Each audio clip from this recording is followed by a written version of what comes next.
atoms. Atoms! What is an atom? Is this an atom? Am I an atom? Are you an atom? If atoms are so important, then why can't I see them? None of this and more in this presentation. This is Democritus. Yee. There, much better. The year is 400 BC, and Democritus isn't too important, but he does do something that is a little noteworthy. Flashback. Democritus, come home. Your children miss you. Without a father figure, your daughter, she's become a VTuber. And your son, an Edgar. Made of balls, the universe is. Democritus creates the theory of the universe, which states that... let me check my notes.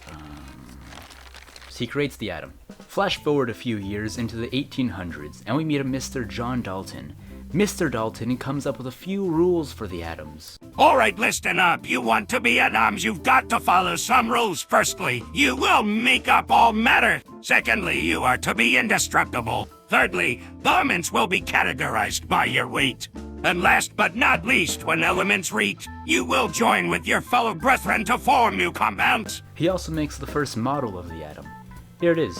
Pretty cool. Next we meet a Mr. J.J. Thomson, who discovered the electron by, this. Here's his model. I have 3 more people to get to, so, yeah, let's make this quick. Next up, Ernest Rutherford. He did an experiment where he fired positive particles at gold foil and found the nucleus. Here's the model. Niels Bohr, over in the great land of Denmark, he's proposing that the electrons orbiting the atom have different levels of power. Boom, model. I don't know if SpongeBob is dead or alive until I watch inside the box. I make rubber batteries, Reese. Shut up. This is Irwin Schrodinger. He was a revolutionary physicist who used Heisenberg's uncertainty principle to come up with the atomic model that we still use today. He also said that electrons don't move in a fixed orbit, but instead an irregular orbit that we can predict. Probably. Model. Through this journey we've gone through, I've introduced you to several dead people that once walked among us. And among these great thinkers, a question arises. Which one of these was more important? And in my opinion, Democritus, however you say his name.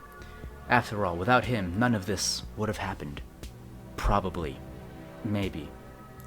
Someone else would have probably thought of it, but I don't know how to end this, so, cue outro music.